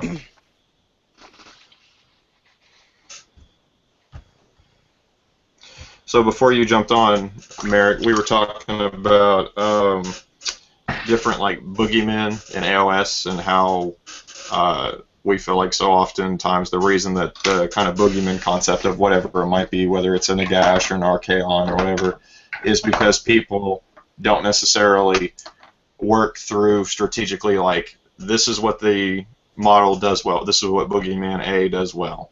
And so to beat it, I need to deny it being able to do what it does well and force it to do what it doesn't do well. And so I was just going to ask you, since we were talking about that, have you come across any of that? Like, I don't know how big, your gaming community is, any of that kind of mentality locally. Yeah. We don't, it's like me, my wife, my best friend, his girlfriend, and like one other guy and his wife. That's our community. But that's the town's population, right? Yeah, haha. Living on the frontier. Yeah, we don't have any like, I don't know. I don't have any boogeymen like, in terms of like, if my buddy wanted to put like Archaon or something down on the table, like that doesn't deter me from wanting to play. Like, I'm the type of person that's like, all right, you're gonna put that down. Well, I'm gonna see if I can kill that fucker with the least amount of stuff as possible, Right. just to push it in your face. Because like, when we were playing, like, first started playing back in like 6th edition, a buddy of mine used to always take like, because we'd play 3,000 points all the time, so he'd take like Archaon and a Bloodthirster, and that would be his 2 lord choices. And it's like, son of a bitch. All right. So me being the Lizardman player, my answer to that was Skinks, because why not? So like, I had like 2 units of Skinks, 1 unit took out a Bloodthirster, and then the 2 units combined took out Archaon. It took me a while, and I was praying to the gods for him to roll 1s, but it happened. Just threw enough stuff at it till it died. Yep. And it's the same shit with AOS. You just, like, between your movement and the units that you bring, it's just use them the way they're supposed to be used, and you can't not succeed. Like, there's nothing in this game that is going to completely destroy everything 100% of the time. Right. Well, I take that back. There's one thing that will destroy everything 100% of the time. Flipping the table? That's me. That's me, yeah. Tom and I have been going back and forth because eventually we're either, I don't know which is going to happen first. Eventually, either he's going to be heading this direction for big RPG event that he was telling me about, or else I will eventually head up north and bump into as many of y'all as I can on my travels. But we've been trash talking a little bit about our epic throwdown, so I'm Wouldn't looking forward you to like that. freeze as soon as you crossed like the Texan border? No, I quite often growing up, my family would make trips to the Rockies in Colorado for like snowmobiling or snowboarding or whatever. Oh, so Sometimes, you're like so used to the Canadian summer then. yes, What you're saying. yeah. The end point that I'm hoping to eventually reach on that journey would be mini wargaming and finish out my tour there and then head back. Nice. But I have no idea how Where is long that will be. They are in Ontario somewhere. They are right near Niagara Falls. They're in a little town called Welland. Got it. So they're actually not that unfriendly for me, actually, then. Yeah, they're basically American. Yeah. Yeah. Like it's a bad thing, Mark. What's that? Say that like it's a bad thing. I'm not saying it like it's a bad thing. I'm just saying that they're that close to the border that they're basically there. Yeah. What Merrick's really saying is they're part of that group of Canada that, that all, if you look at population maps, it's typically the majority of it. They're all huddled near America because it's warmer there. And the real Canadians are the ones who don't sit there huddling close to warmth. They actually get out there in the cold and do something. That is not what I'm saying. But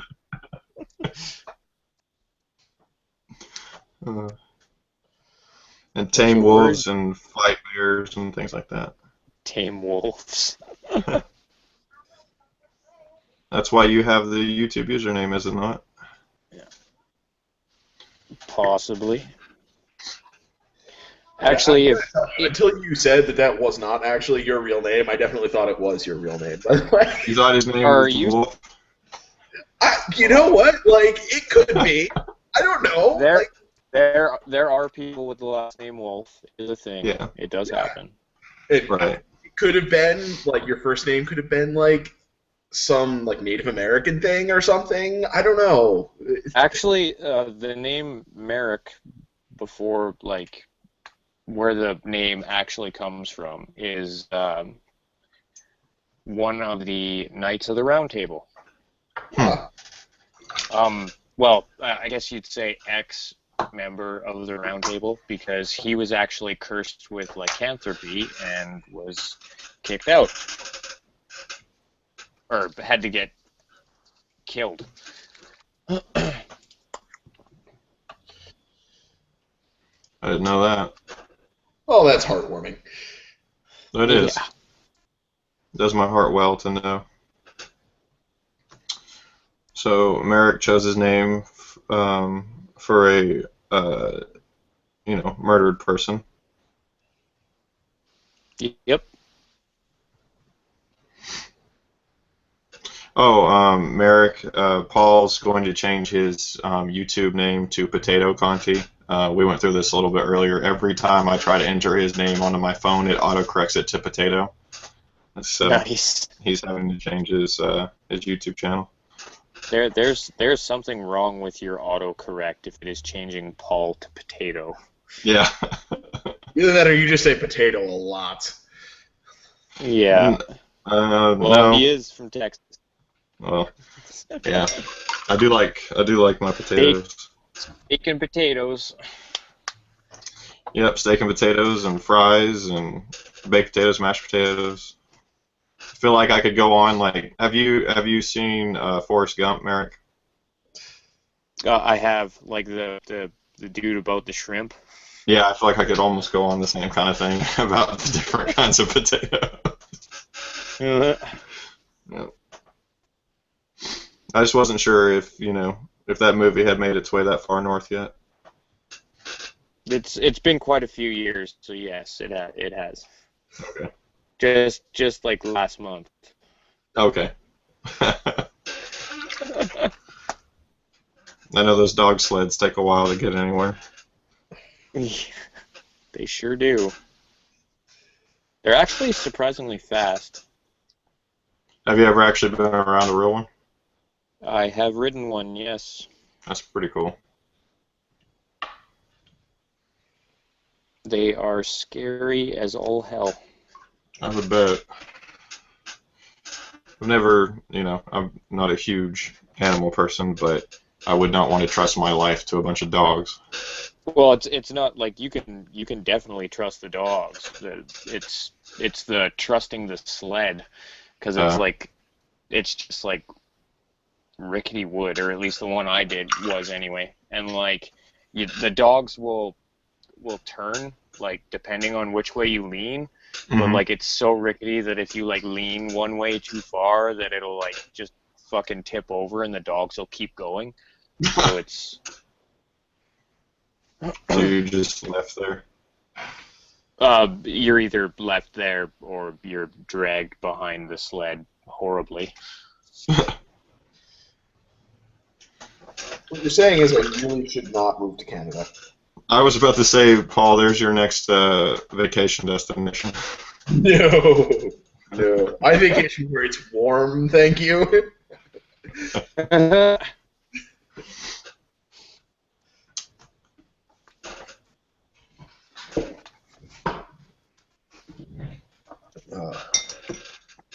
If I need to get warm, I'll just go work.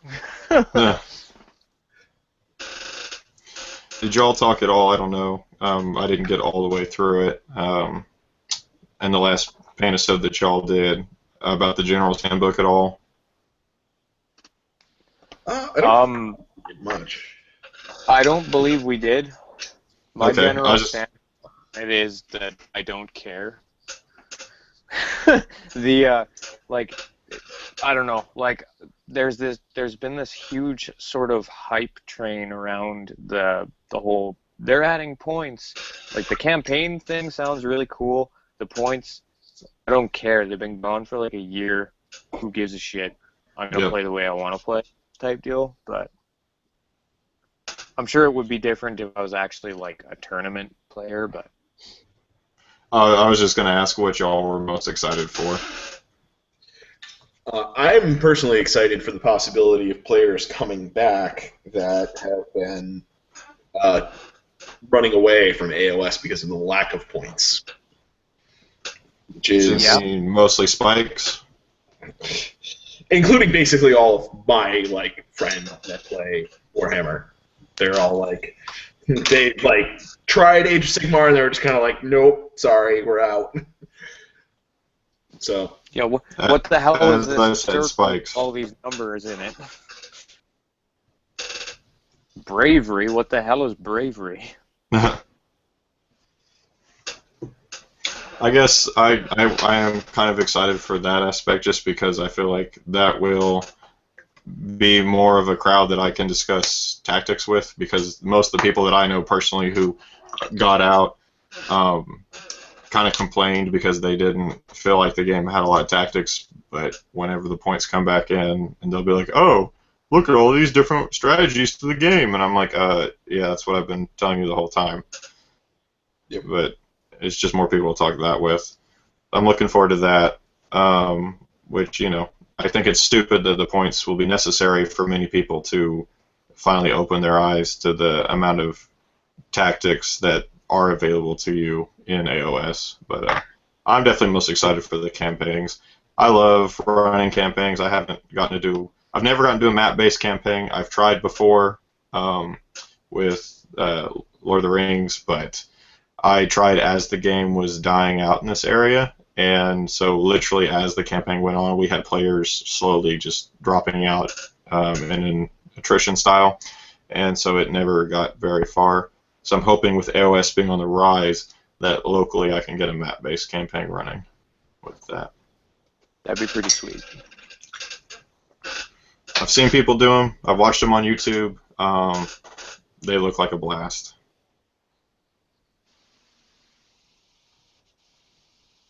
Have you ever gotten to try one, Paul? I was just wondering. I did one that was technically map-based, but never really the map piece of it never really kind of got off the ground. It was a really good escalation campaign, though.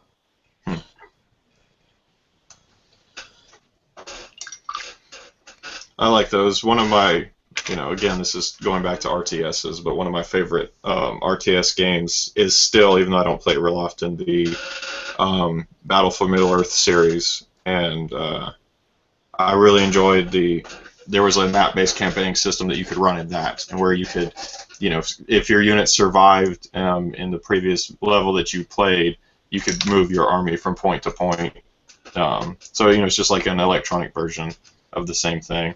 That's literally why I still love that game. I haven't seen a whole lot of games do that quite as well. And I've always been a big fan of Risk, and so, anything that kind of combines the larger scale of Risk with the smaller scale of, AOS or something, I'm totally down for, even though it takes a really long time.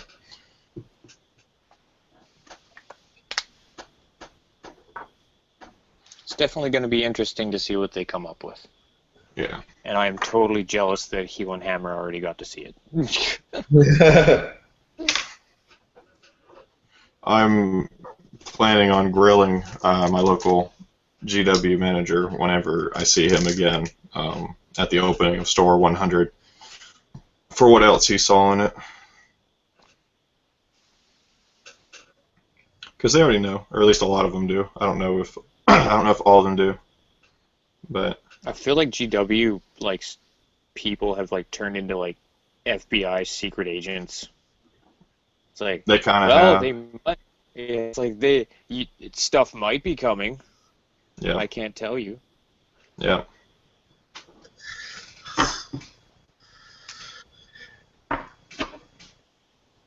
You dying over there, Paul? I'm good. Okay. I'm just cleaning out my paint pots so that they seal properly while the paint dries. So, yeah, I really wish that GW would take more to the the sneak preview sort of attitude of of an approach to new releases. That's one of the things that I think Wizards of the Coast does really well. You can almost set your watch to when a new set comes out. You can say X weeks ahead of time you'll get the first preview of a card, and then as weeks go by you'll start getting daily new stuff will be revealed out of it until a week before the release you'll be able to see the whole thing online, and then it releases. It builds up all this hype for it ahead of time. Yeah. And GW just doesn't have that hype machine going, and I think it would be really useful for them to do that with the amount of releases they have with AOS. Yeah, but I'm wondering if they're not doing that though because of the backlash when they first went to AOS though. Maybe they're just sort of we don't want a bunch of people boycotting and burning armies and shit. Yeah, I mean, I would love to know what happened at Games Workshop headquarters when they got wind of the YouTube video of somebody burning their army. Yeah, that video went viral so fast. Oh yeah, and that was showing up outside of Warhammer communities too. Yeah. That was just a nerd tantrum video. It was good advertisement for their product. Right? Yeah. No, I mean, I get you. I don't know. I think, Paul, that those are good ideas that, honestly, I've heard people talk about and give very good reasons similar to what you did as to why they should kind of sneak preview things a little bit further in advance. And I agree. I think they should. I have clearly some level of disposable income to be able to throw at plastic toys that are extremely high priced comparatively. But it's I don't make enough to where I can just impulse buy Archaon without any kind of thought, right? And it's frustrating to me because they went and sprung these stupid flesh eater courts at the same time that they did the Silver Tower. So I'm like, great, you've got a ridiculous amount of stuff that I want that I've had no pre-planning for. So now I'm like, I'm having a new child born, so I'm not exactly going to be throwing money around. So what other games am I going to liquidate to try to make up the money I need to purchase these things? It makes me angry. Well, like, would you be buying the Silver Tower for the miniatures, or would you be buying them for the game itself? Both. Gotcha. Because me, like, I wanted the models right now, right? But I'm not going to be able to play the game itself until the miniatures are painted. So what I did is I just ordered all of the miniatures that I wanted and I wanted to paint, and off of eBay, just like the singles, because they're going for like $16 or whatever on eBay right now for pre-order. And when they come, I will paint them, and then when I have the money to buy the Silver Tower, like as a whole, I will get it. I will already have the miniatures painted up that I really wanted to be painted, finished, and then I can just slowly work and pick away at the rest and have the extras as extras, or I can sell them.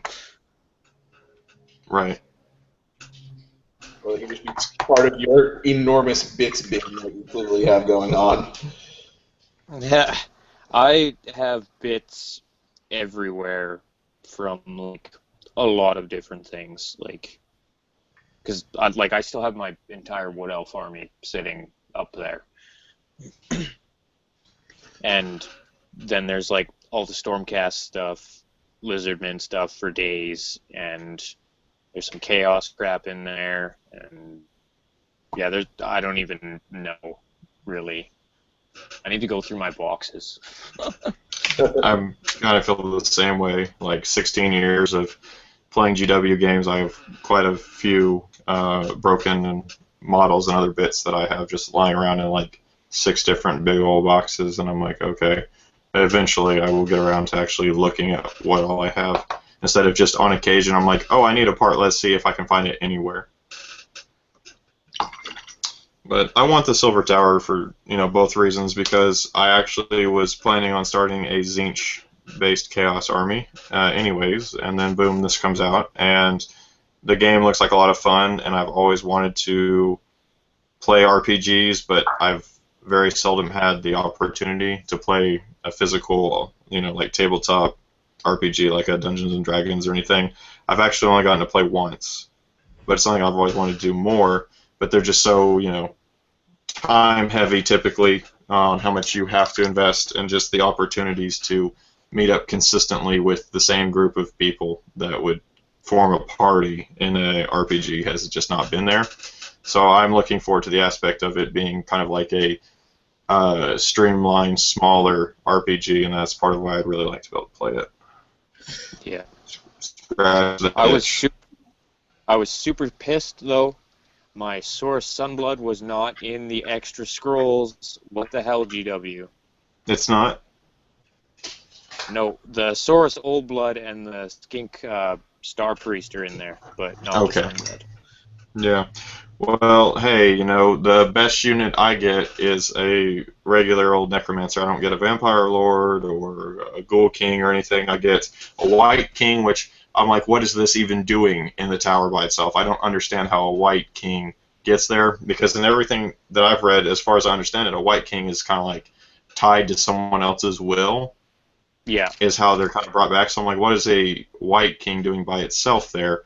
So I will probably never play that because I just wouldn't understand how it'd be there. Or a Necromancer. And I'm like, that poor puny little Necromancer, like, he's not exactly in a realm where he's going to have access to a lot of things to bring back to life.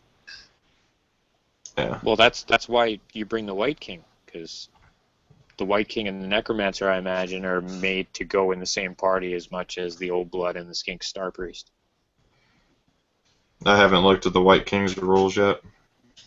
Actually, I haven't looked at either because I haven't bought the extra rolls.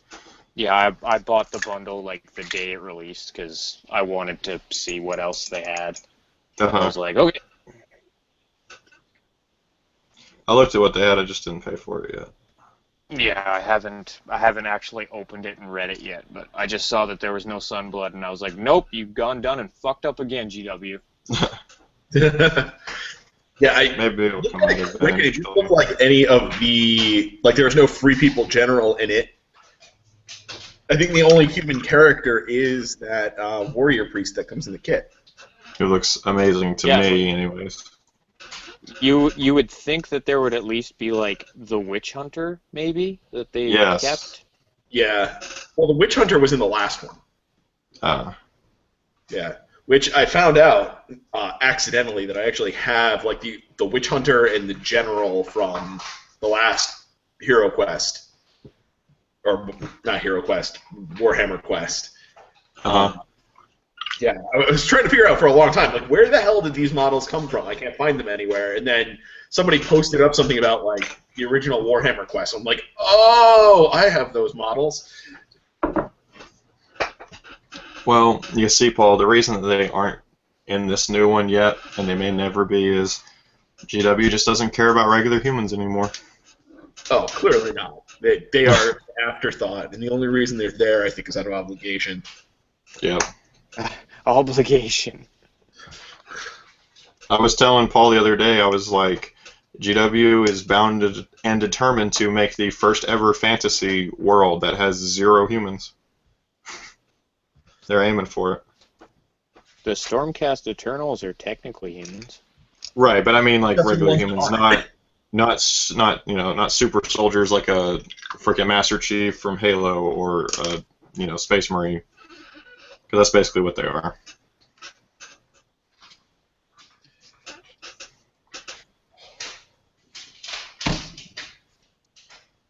GW doesn't believe in the little guy anymore in their games. As far as we know, I mean, there could be something coming down the pipe. Oh, I know. That's I've just been joking about that a long time. That's why telling Paul like his collecting Free Peoples is useless, and he should come over and have all of his units just die and then join the death side, because they're going to end up there eventually. But Grail Knights are so cool. They are. They would be even cooler as Blood Knights. I disagree.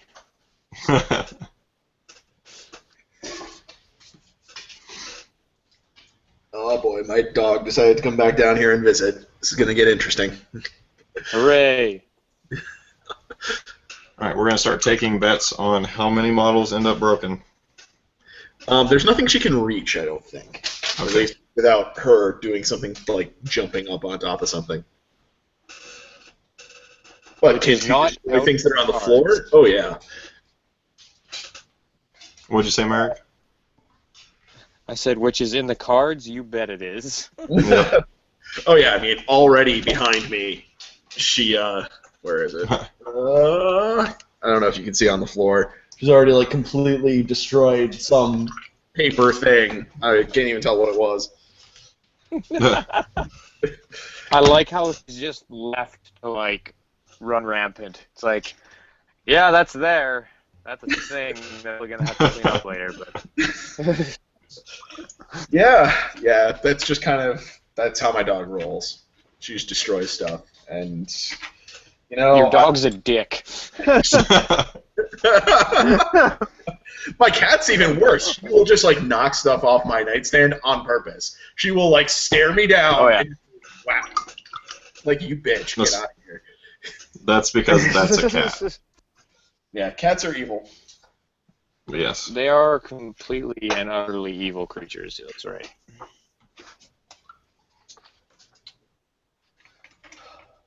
In fact, that's part of why, I won't go into details to, save Merrick, the pain, but that's why he loves Batman so much, is he had a tragic past due to a cat.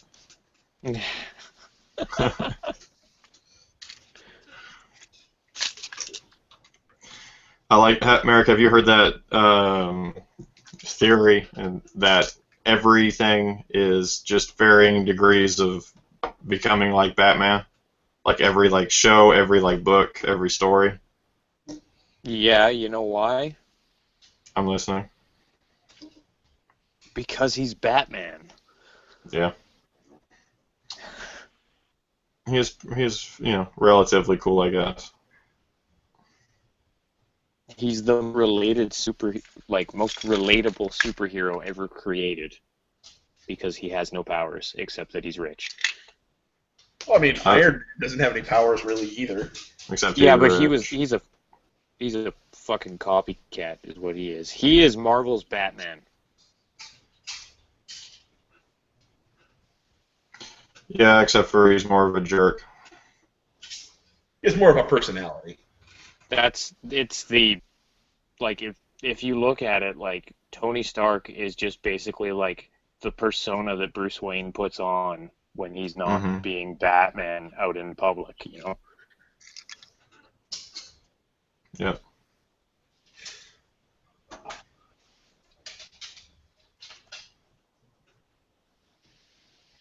I'm not going to spoil it for anybody, but did both of you all see Civil War? Not yet.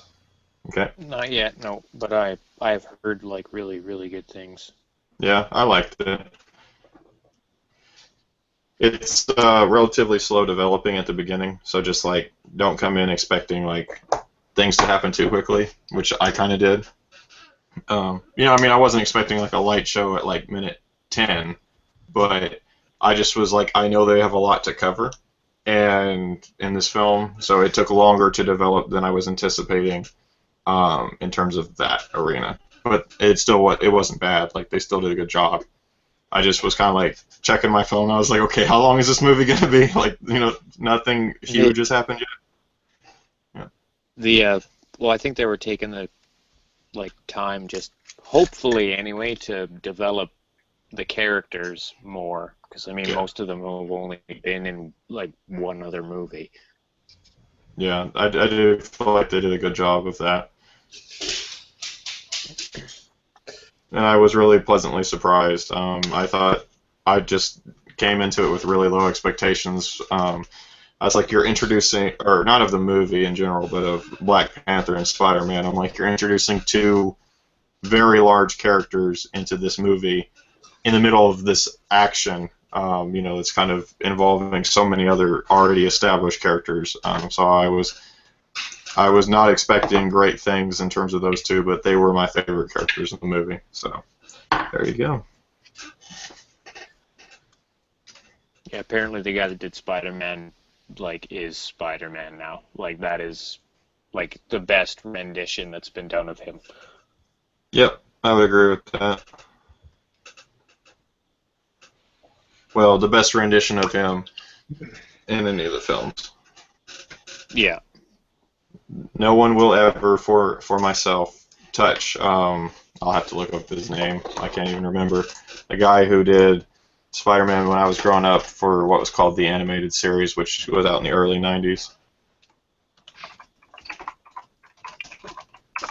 He's been him in a lot of other things, too. Ever since then, let's see. Okay. Come on, IMDb. Pull up. Yeah. One thing I was slightly disappointed in, though, is that Agents of S.H.I.E.L.D. definitely spoiled Civil War a few days after it came out. Yeah, that's why. Well, that's why I didn't watch Agents of S.H.I.E.L.D. for over a week until I actually saw the film. Yeah. It's like, God damn it, you guys shouldn't have some lead, a little bit of lag, a little bit, a couple of weeks. Well, I mean, they did the same thing with Cap too, so I was prepared. Yeah. Are you fully caught up on Agents of S.H.I.E.L.D.? Yes. Okay. Did you like the finale? I did and I didn't. Me too. That's what I was wondering. I don't know. You want to talk spoilers here, or? Well, I was keeping it fairly vague. I mean, you know, if people watch it on Hulu, clearly they can have already seen it. But if they have to wait till like Netflix or something, they're not there yet. That's why I was just keeping it really general. Yeah. I mean, obviously everybody knows like a big main character dies in the last episode of the season, and all I'm going to say is, in my opinion, the wrong character died for like plot advancement. Yeah, I understand.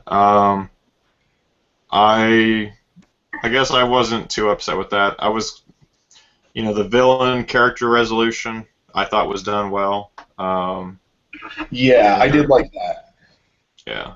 I'm not really a fan of where the episode literally leaves us in terms of like a lot of questions that we have. I hate cliffhangers. I think that they're the worst thing ever. They don't make me want to come back and watch something. They just make me angry.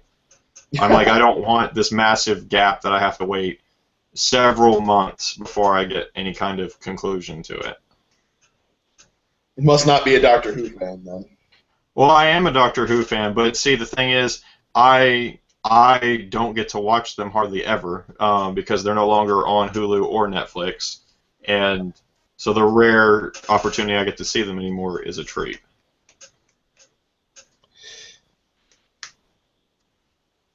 Yeah, those are always like a giant cliffhanger, and then you have to wait like 9 months before there's another episode. Yep.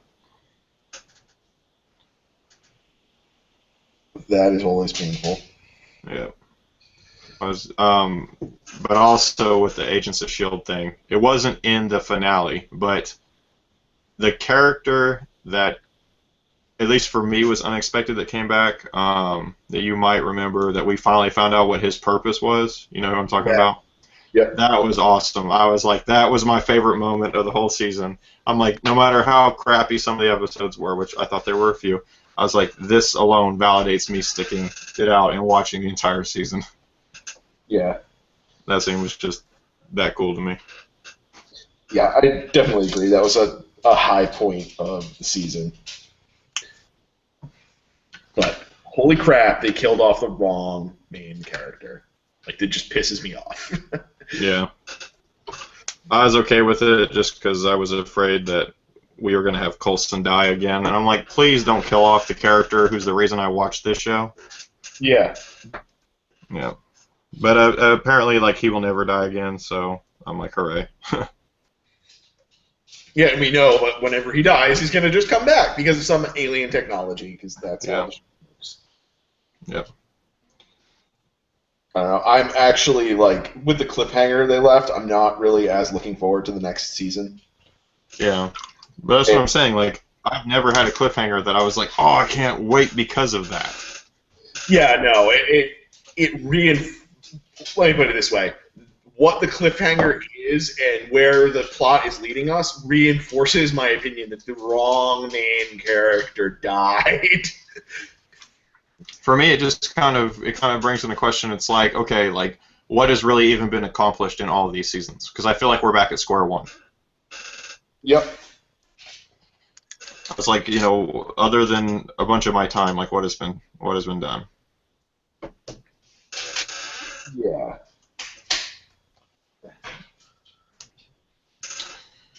Well, I apologize for this, but it looks like I'm going to have to cut it short now. Life is calling. Yeah. By life, I've got, What my would you phone's say? been going off for like my phone's been going off for like the last 15 minutes, so I totally understand. My wife's doing the same thing.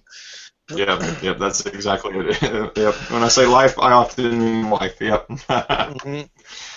All right. Well, thank you, gentlemen, for joining me, and thank you for everyone who took part in the chat and who took part in suffering through watching the three of us, you know, bungle along in our attempts at entertaining you all. But you all took part in the continued fight against the menace that is the gray plastic horde out there. But until next time, this is James, and happy gaming.